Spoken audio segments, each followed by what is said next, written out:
Olaya Brewer Gutierrez, and I'm an advanced endoscopist at Johns Hopkins.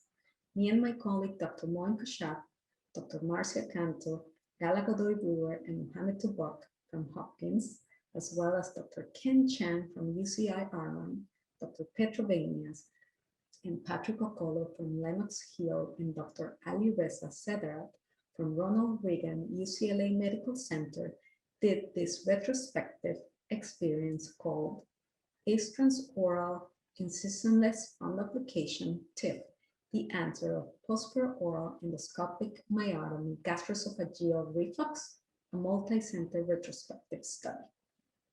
We all know that there has been a shift on the management of achalasia patients. There's ample data suggesting that peroral endoscopic myotomy, or POEM, is as safe and as effective as the surgical counterpart, laparoscopic myotomy, in treating this special patient population. However, we know as well that POEM carries an increased risk of post-procedure reflux. Recently, there was a publication in the New England Journal of Medicine that compared a group of patients who underwent POEM versus a group of patients who underwent laparoscopic myotomy. Webner and colleagues demonstrated that up to 57% of the patients of the group who underwent POEM developed some sort of esophagitis, compared to 20% of the patients in the Heller myotomy group. There was also significant increase on the use of proton pump inhibitors, or PPI, in the POEM group when compared to the Heller myotomy group. For this reason, we decided to do this study to try to answer what's the best way of managing the post-POEM reflux.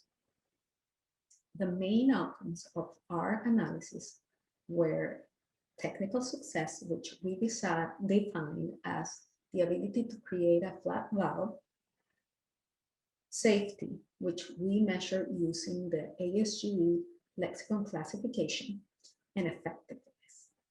Effectiveness was analyzed by the changes in symptoms, GERD questionnaires, endoscopy, and pH monitoring data.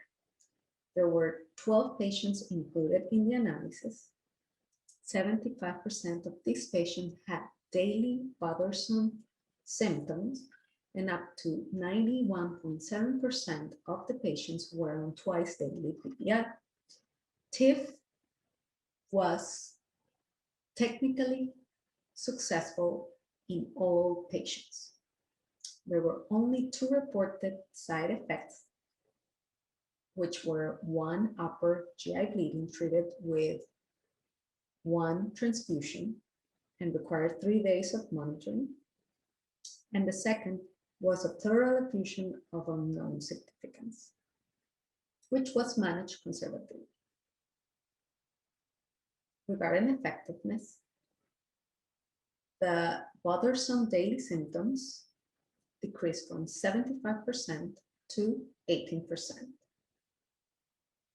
The use of twice daily PPI decreased from 91.7% to 36% after TIF.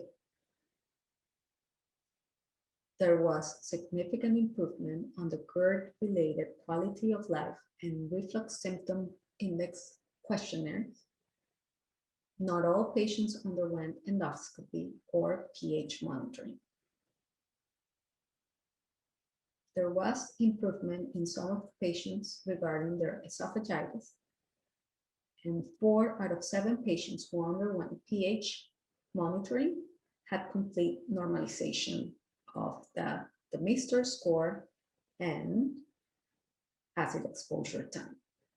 Overall, there was significant improvement on the Mister score from 67 to 36, and improvement on the acid exposure time from 18 to 7.